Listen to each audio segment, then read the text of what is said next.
All right, let's get this over with. I'm going to start with the line that I'm going to end with. Liverpool need 11 points to win the Premier League, and they will probably get those 11 points to win the Premier League. That was the same yesterday. It will be the same tomorrow.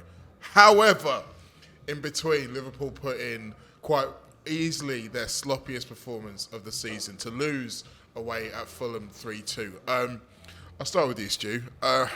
It's difficult to know where to start with this because there were so many things that went wrong, particularly in the first 70 minutes of this game. But I think there'll be lots of talk after that game about complacency, so many sloppy mistakes, so many errors, so much casual play passing to the wrong team. What do you think it's down to? Do you think there's an element of Liverpool thinking it's done, or do you think that maybe they just was trying to conserve energy today? What do you think? Listen, I'm gonna try and listen to my better angels. And for, listen, I think we were the better team in the second half, but we were a million miles away from it in the first half. And I do think that is a reoccurring factor this season. There's been too many times this season. We've praised the manager for his half-time team talks, his changes, but that's been over the course of the season, but that's been because too many times this season, Liverpool in the first half haven't been at it. Not enough. And I think, I was saying to you at half-time that it was so obvious, the lack of aggression in the first half. And I do think that's a little bit of a theme. I think Liverpool try to feel their way into matches a bit. I think that it starts with the back four. I think it particularly starts with the two centre-halves.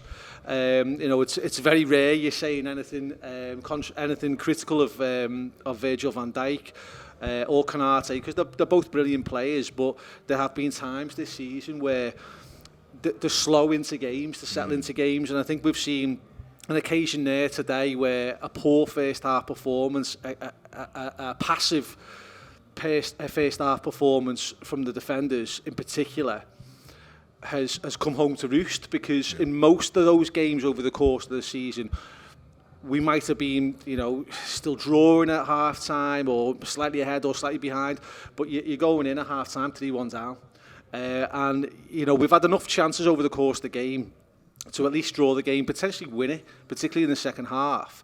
But the damage is done in the first half. Yes. And I think this, we're speaking from a position of absolute luxury, so many points clear at the top of the league and almost certainly going to win the league. What I'm excited about, and that's what I want to focus on a little bit, I suppose, is what I'm excited about. There's still loads of room for improvements, whether that be in the transfer market or whether that be in the coaching, because Liverpool can't continue, I don't think, long term with this kind of approach in the first half. There's got to be far more aggression. You could see it was obvious come the second half what the manager had said at half time. We'd spoken about it, and it was clear it had been spoken about in the dressing room. All of a sudden, Liverpool's centre halves were pushing higher, and they were now determined to be first to every ball. They weren't afraid of giving away a foul, but they were determined to get in front of the centre forwards and let them know that they were there. Whereas in the first half, it was almost like you were inviting them onto us, and it causes, I think, a little bit of indecision. It causes mistakes. It causes nervousness, which spreads through the team. And listen, it's not just on them, but I do think that the defence sets the tone. I think if the defence sets the tone in the first half, that you're getting nothing today, and we're going to absolutely clatter into you and make your life as a forward a complete misery, that you're second-guessing every time the ball's coming to you, then I think that sends the message to the rest of the team as well and fires everyone up and allows everyone else to get out and be aggressive too. So, listen, it's a poor first half performance. It's a better second half performance. But the damage was done first half, and you're giving yourself a mountain to get out of there, a mountain to climb to get out of in the second half.